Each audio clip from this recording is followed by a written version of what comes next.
joined the world in administration and actually marking the World Road Victims Day, a day to be able to come back and reflect on the number of lives that have been lost in our roads. For this and more, we now kick off the Weekend Live.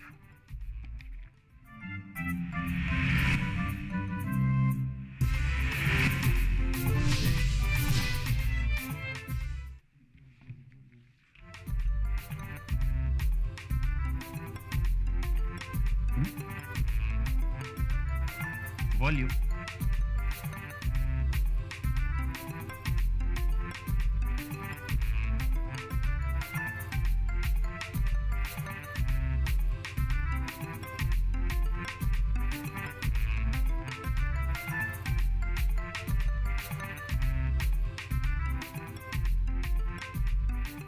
All right, my name is EMMANUEL KUTOSI, sitting in for Daphne Orina, and in the sign language interpretation, we'll be co-anchoring with SAMMY OKELLO. Now, we begin on a political beat where Azimio la Umoja leader Raila Odinga has accused President William Ruto of betraying Kenyans after authorizing the importation of genetically modified organisms, GMOs, into Kenya. Raila was addressing the media today where he claimed the decision was made without much deliberation and public participation. The government to allow for duty-free importation of genetically modified organisms, GMO maize, has elicited a storm over safety concerns and negative implications on local farming.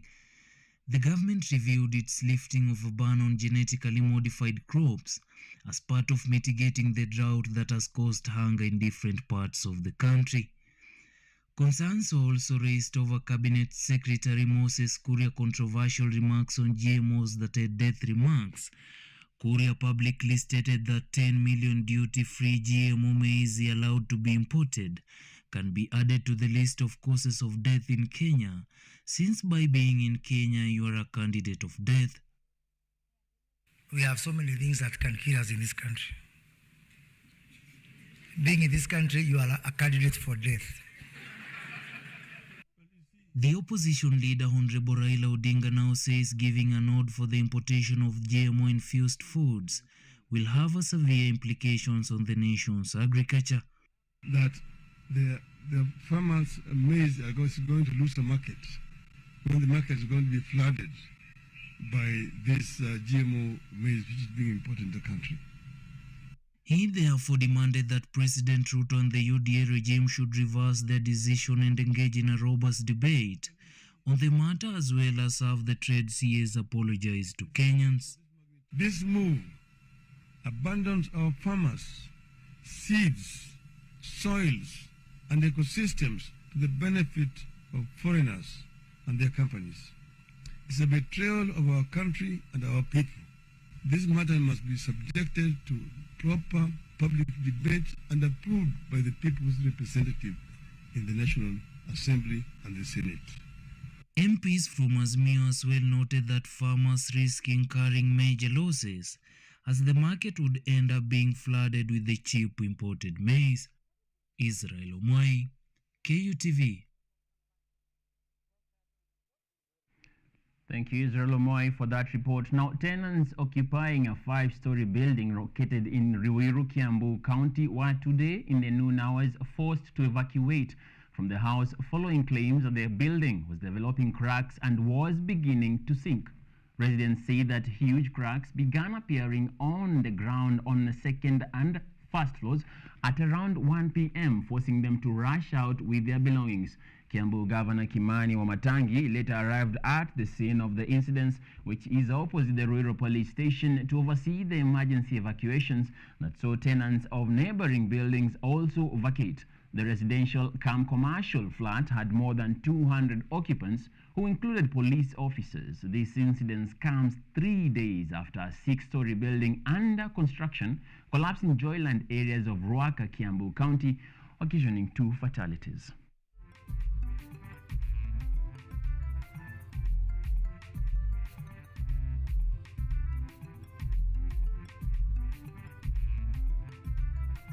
And elsewhere, President William Ruto has urged Kenyans to participate in the 15 billion trees planting program.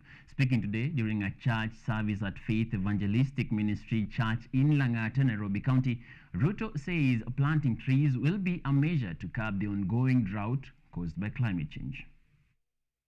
President William Ruto, accompanied by First Lady Rachel Ruto and Kenya Kwanza leaders, including Prime Cabinet Secretary Musalia Mudavadi, joined a congregation of worshippers at Faith Evangelistic Ministry Church in Lang'ata, Nairobi, for Thanksgiving service. President William Ruto said that a developing third-world country like Kenya should have a 20-25% gross domestic product in terms of revenue, but Kenya is at 14%, hence a need to improve the GDP. Countries like ours, in the middle income category, they raise between 20 and 25% of their GDP in terms of revenue. But for us, we are at 14%. We need to move the percentage of our revenue from 14% to 25%. Following the current debt situation in the country of 13 trillion Kenyan shillings, Ruto says that the government increased tax revenue collection from 2.1 trillion shillings to between 4 and 5 trillion shillings. As a country, we must move our revenue collection from 14 to 25%, from 2.1 trillion to between 4 and 5 trillion. The head of state urged Kenyans to participate in the 15 billion trees planting program as a measure to mitigate the ongoing drought and food shortage caused by global climate change. Part of why we have drought and the situation we are in is a contribution from the world, but we have a role to play as a nation. This is the first time Ruto visited Lang'ata constituency for a church service since taking over the presidential office. Jeff Mwangi, KUTV. And following a statement by State House spokesperson Hussein Mohammed, President William Ruto will this evening depart the country for a one-day official visit to the Democratic Republic of Congo. Ruto will hold bilateral talks with his host, President Felix Tshisekedi, on trade and investments, regional integration, and the security situation in the eastern DRC. Later on Monday, the 21st of November 2022, President William Ruto will embark on a three-day official visit to South Korea for bilateral talks with President Yoon Suk Yeol. Kenya will also advance negotiations with Korea to open markets for our exports as part of the growing bilateral trade.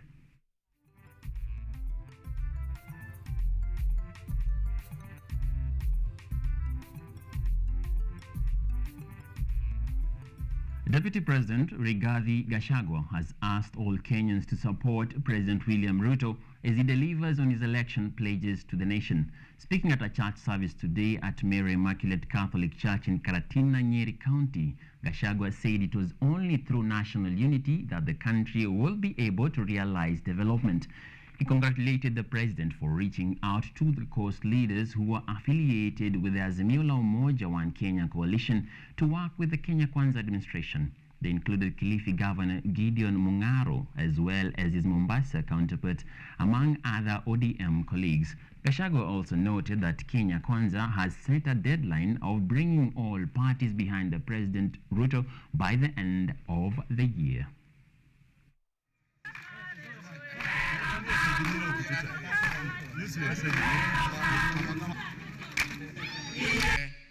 Nilisema jana na hatuna maneno, sisi zote katika Kenya nzima tuko nyuma ya rais wetu William Ruto na tumeanza safari ya kuunganisha Kenya. Uchaguzi umeisha. Hapa kwetu Mlima Kenya kulikuwa na 13%, alikuwa amepotea njia, wamenitafuta wafanyabiashara, professionals, wanasiasa wameniambia they had been intimidated and coerced, roho yao haikuwa huko, na nimewaambia mimi na William Ruto tunasema karibu nyumbani, tufanye kazi pamoja, tujenge Kenya yetu. Rais jana alikuwa Pwani, amekaribisha governor wa Kilifi, amekaribisha governor wa Mombasa, na mimi na rais tunaunganisha wa Kenya, tukue kitu kimoja, ndio hii Kenya yetu iendelee mbele. Na kwa hivyo hapa Mlimani tumeongea nao viongozi, tumejipatia target ya December 31st. Tunataka ikifika December 31st, ile watu yote walikuwa wamepotea kwa Azimio na kusukumwa na kivua, wote tuunganishe, tulete nyuma ya Rais William Ruto. And away from the day's politics, Kenya has today joined the world in remembering road traffic victims. The commemoration was held at the Milimani courts, where motorists and pedestrians across the country have been asked to maintain road safety. Our reporter, Shadrach Simiu, was at the Milimani law courts and filed the following report. In October 2005, a United Nations Assembly resolution called for an annual World Day of Remembrance for Road Traffic Victims. The day is commemorated on the 3rd day of November each year. The theme of this year was Remember, Support and Act. The commemoration took place at the Milimani Law Courts and attended by various stakeholders, including the chairperson of National Transport and Safety Authority, Agnes Adhiambo, survivors and victims of road accidents.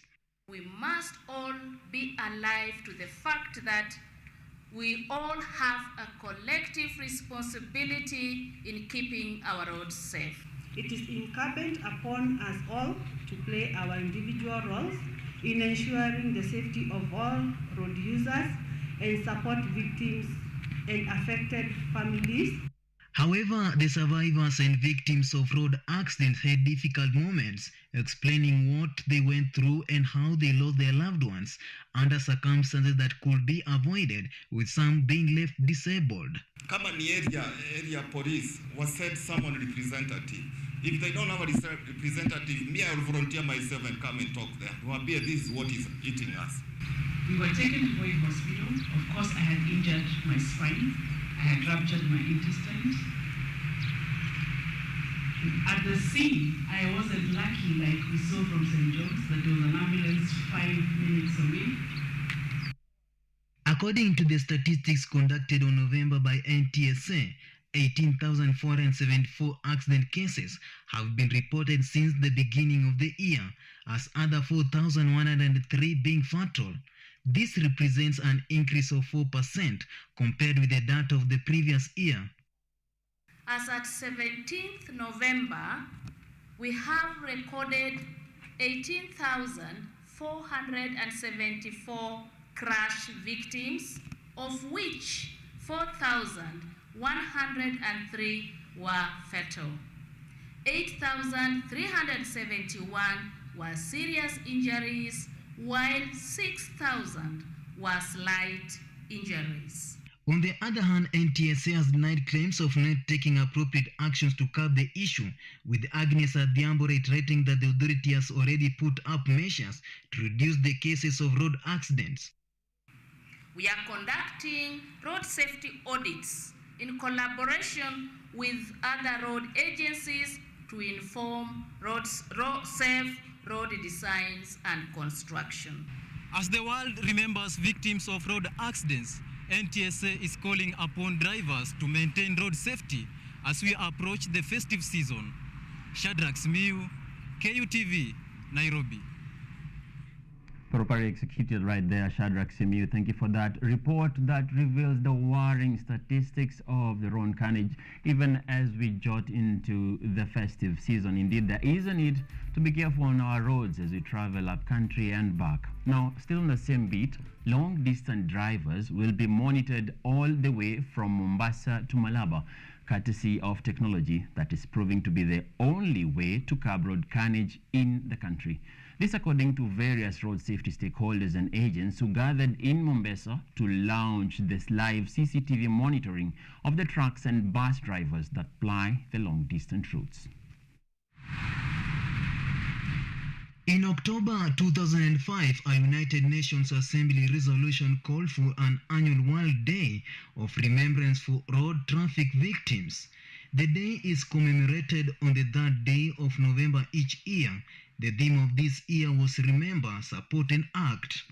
The commemoration took place at the Milimani Law Courts and attended by various stakeholders, including the chairperson of National Transport and Safety Authority, Agnes Adhiambo, survivors and victims of road accidents.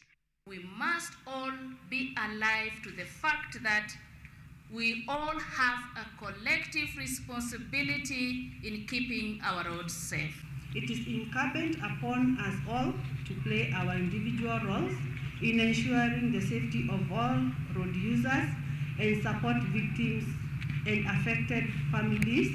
However, the survivors and victims of road accidents had difficult moments, explaining what they went through and how they lost their loved ones under circumstances that could be avoided, with some being left disabled.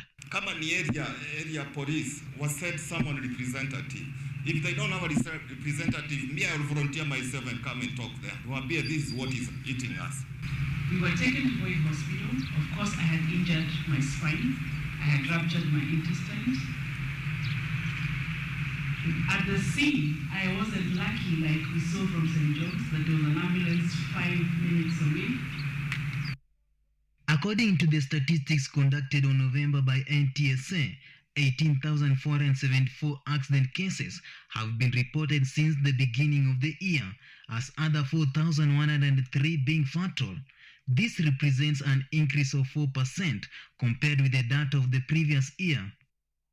As at 17th November, we have recorded 18,474 crash victims, of which 4,103 were fatal. And away from that, a tiff between management of a school in Thika West constituency and a group of local youths over a playground is threatening to thwart efforts to rehabilitate them from a life of crime, alcohol and drug abuse. The school management has been criticized by locals, stating the action as inhuman. Over 200 youths from Adena village have been using the playground in Adena Primary for sporting activities. The youths are said to be in a rehabilitation program trying to manage themselves from antisocial vices, which include crime, brewing, and consumption of outlawed liquor as well as substance abuse. According to locals, there has been a massive transformation of the youth since they started engaging in sports activities. A local, Purity Wanjiko, highlighted that denying them access to field will bring about idleness, which encourages crime. Wanalika tumekuwa tukiwainua kutoka pahali tunawatoa, walikuwa watu wa kutumia mihadarati. Na wakati huu ni wakati tulikuwa tumewakusanya pamoja, wao wanakuja kufanya mazoezi yao. Lakini hapa kwa hii shule kama mnavyoona, wamekuwa watu wa kufukuzwa. Maaskari wanaletwa hapa ili wawafukuze wasi wanafanya mazoezi. The team, which is under the management of Paul Onyango, has mandated to cruise from the sub-county level to the FKF National Division 2 League. Onyango has stated his disappointment, saying that the reason being given is not valid. Tulikuwa tumeinclude mpaka ni administration ya shule kwa group yetu ya team. So alitupostia kwa team akituambia there's a cholera outbreak ati then kuna issues anasema ati kutakuwa na mtihani ati ndio saa hataki kuona mtu kwa hii institution. Ombi letu ni moja tu. Kuna governor wa hii county, kuna mjumbe wa hii eneo Honorable Kentams. Ni vizuri waangalie haya maneno kwa njia ya utaratibu. Kisa na maana management inafaa kwanza itafutane na management ya team. For the field that has served as a rehabilitation ground to many in the area, they are afraid that the ongoing back and forth access of land will take them back to where they've come from. The locals have therefore urged leaders, including the area governor Kimani Wamatangi, to intervene and address the matter. Edward Nyamo, KUTV. All right, and with that report from Edward Nyamu, we take our first break right here on The Weekend Live. In a moment, we'll come back because we have more for you.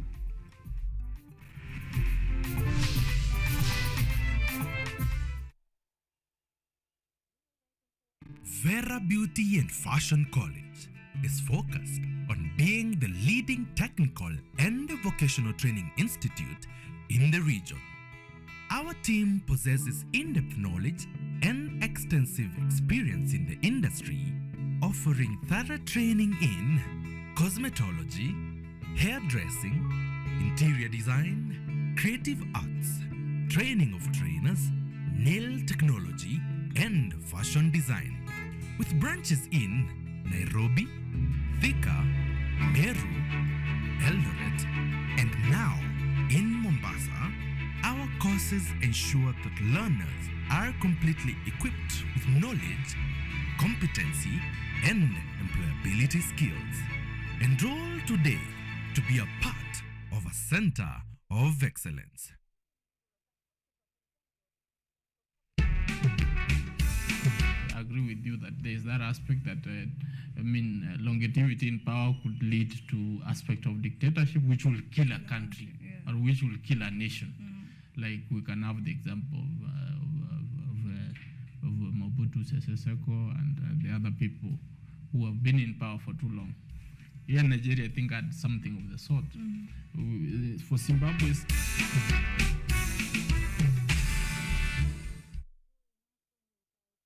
Today, I am at Jua e-bikes. So if you look at our bike, it's quite competitive compared to Boda Boda, which is currently used especially for delivery riders. This is because unlike a motorbike, you don't have to use fuel. So you basically need to use 12 shillings just to charge the full battery to operate within a day. This is the battery. Every battery has its own key. So you put it in, you unlock. So you get it out, you can take it back in. Okay, you get it up for the purpose, the charging purpose. This is increasing the speed, reducing the speed.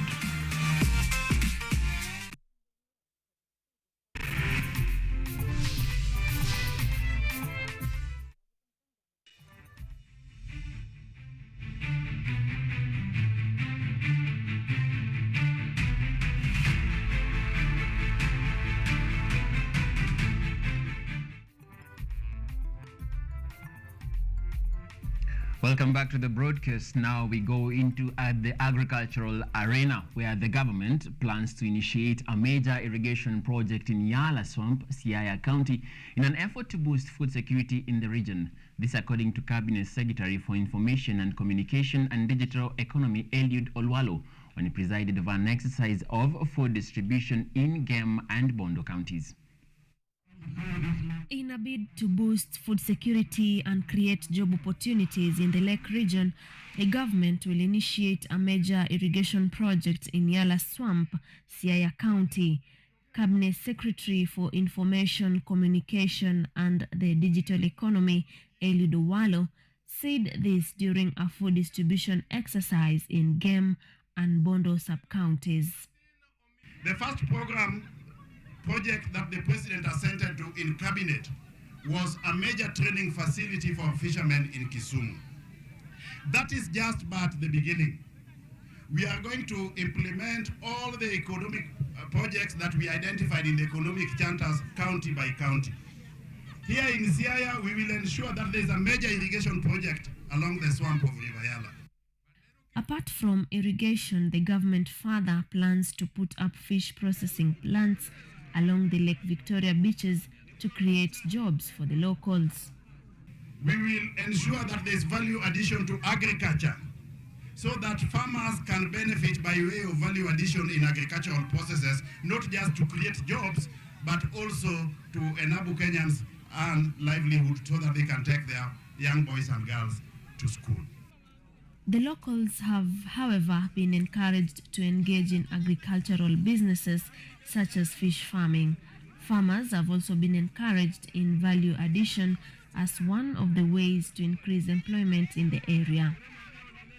Leaders have also called for timely provision of subsidized farm inputs so as to boost agricultural production as a way of providing relief to families who have been affected by the ongoing drought in several regions. Caroline Kimwele, KUTV. Promising sentiments right there from the Information and Communication and Digital Economy CS Eliud Olwalo right there concerning the agricultural sector. And elsewhere in Siaya County, it is projected to lose 50% of its crop following the ongoing drought in various parts of the country. This according to the Area County Commissioner Jim Joka, who says about 28,000 households in the county will require relief food as a support due to the erratic rainfall.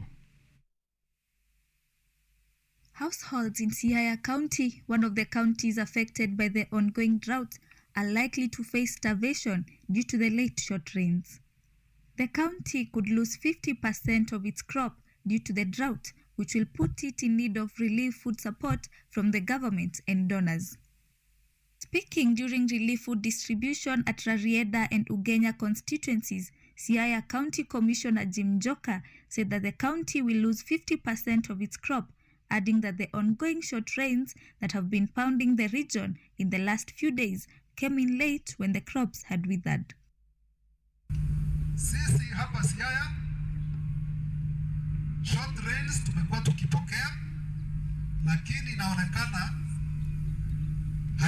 haitatosha kuhakikisha kwamba mimea yetu itakuwa sawa sawa. Kwa hivyo ikifika mwezi wa Disemba tunaona ya kwamba tutakuwa na watu 28,000 households that will require relief food support entire county. Kwa hivyo as we proceed, hata sisi tutataka kuomba tuweke kwa mpango of receiving relief food on a regular time basis. Addressing the occasions, Cabinet Secretary for Information and Communications, Eliud Owalo, who presided over the event, said that the William Ruto-led government was willing to work with all leaders to improve the well-being of Kenyans. Owalo, who was flanked by, among others, Ugenya MP David Ochieng, said that the Kenya Kwanza government will facilitate a major irrigation program along the Yala swamp in Siaya to boost food security. We are willing to work with all leaders at the county government based on the level of cooperation that is prerequisite within the two levels of government. We will also work with all elected leaders and also non-elected leaders on issues of the economy so that we can help our people. The CS further said that the government will facilitate optimum exploitation of the fishing resources by establishing fish processing plants along the Lake Victoria beaches. Kenya is enduring its worst drought in 40 years, according to the government and UN. More than 4 million people are food insecure and 3.3 million can't get enough water to drink. Jacqueline Wanjiru, KUTV. Thank you, Jacqueline Wanjiru, for that report on fostering food security. And in Kisii County, dried bananas are improved to manufacture flour, crepes, cakes, and wine, among other items, as well as their byproducts. Okiogoma Self-Help Group members peel and slice the bananas with knives before drying them by isolation and packaging them for sale to a private company for export. Take a look at this story. Banana Value Addition venture in Kisii Central Sub-County requires funding if it were to transform fully the lives of the area women economically. Okoigama Self-Help Group at Masongo in Kisii Central Township Ward, which undertakes drying of green and dried bananas together with pumpkin for export, initially decided to go manual. The group members peel and slice the bananas with knives before drying by isolation and packaging them for sale to a private company for export. The dried bananas are improved into manufacturing of flour, crisps, cakes and wines, among other items abroad, sent to the byproducts. The group members were trained by the county government agricultural officers under the Agricultural Sector Development Support Program, which assisted them to produce hydrators. Huu mradi wetu ambao tunafanya, maono yetu tunataka tupate shamba letu kama kikundi, at least tuwe na kampuni yetu yenye hata tunaweza ajiri wamama na watoto wetu hapa ambao wamesoma wako nje. Group members Florence Mura and Winfrida Kerubo are asking for assistance from the government. Tunaomba kaunti yetu itusaidie, itupe msaada wa kuendeleza hiki kikundi chetu. Juu hata greenhouse hatuna. Wamama wote wale wanakaa nyumbani, wamama wote hawana kazi, hawana shamba letu ilikuwa ndogo. Tafadhali kila mama wacha atafute kikundi kiko karibu na kwake, alafu waendelee kuchisanya wamama 3-10 hivi waanze kikundi kama hii. Sasa sio hii peke yako, vikundi ni vingi. Area Agricultural Officer Henry Makori said demand in the USA market for the group's products was high and recommended that the members go in for solar-driven dryers, which cost about 30,000 Kenyan shillings each. Wangependa wapate solar dryer ile nyumba mahali wanakaushia hizo ndizi. Badala ya ndizi kukaa hapa wiki nzima kabla hazijakauka, wakipata kile chumba cha kukaushia itakauka baada ya siku 2. Different quantities of bananas are handled on a daily, weekly and monthly basis, ranging from 20 kilograms to 150 kilograms, the produce grown on the members' farms. 1 kg of the dried green and dry bananas sells at 150 shillings and 300 shillings respectively, while the same quantity of pumpkin goes at 350 shillings.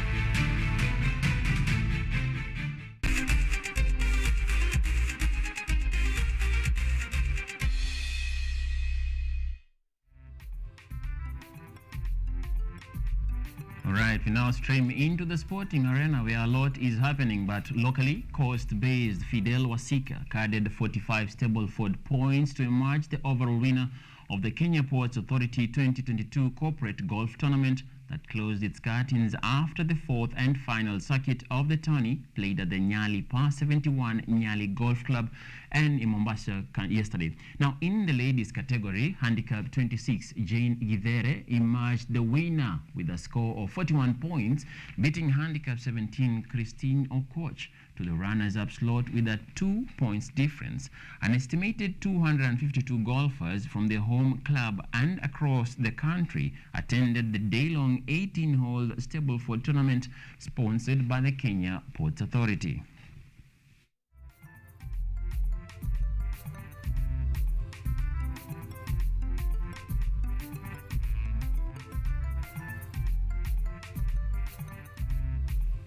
Now, defending champions France have suffered another injury-hammered blow early today after confirmation that star striker and recent Ballon d'Or winner Karim Benzema will be out of the World Cup tournament following a thigh injury. The Real Madrid star limped out of training session in the French camp last evening and now requires a recovery period of 3 weeks, according to a statement by the French Federation. Benzema's withdrawal comes with France already battling the injury absence of key midfielders Paul Pogba and N'Golo Kante.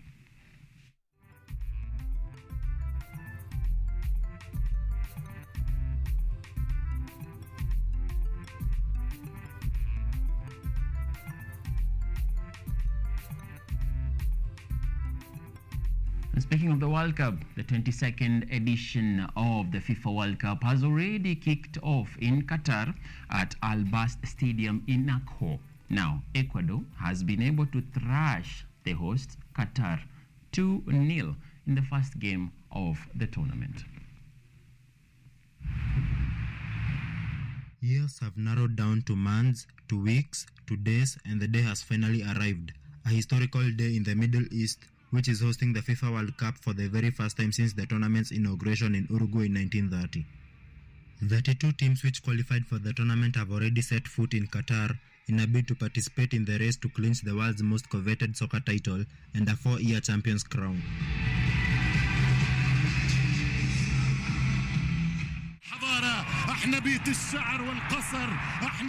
In the inaugural match, Qatar has become the first host country in history to ever concede defeat in the World Cup opening match after they kicked off on a loss against Ecuador, with Ena Valencia netting a brace in the first half.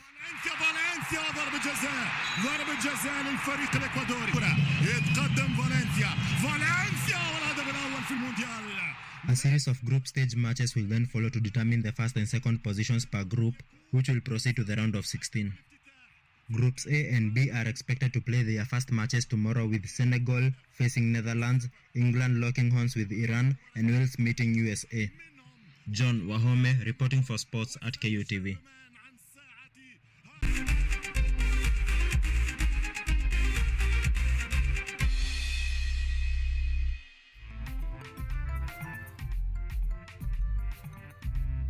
Well, and that's how we wrap up the weekend live tonight. Well, after a beating to Qatar, which is a team that my director Dominic was so supporting. But anyway, it's just the beginning. It is the first game, and one which maybe things may change. It is the World Cup, and as the eyes are all on Qatar, we do appreciate that you choose to be here at KUTV to enjoy what we have for you. Now, my name is EMMANUEL KUTOSI, and in the sign language interpretation, we were in the safe hands of SAMMY OKELLO. To you, wherever you are, have a peaceful night and continue enjoying our programming. All the best and good night.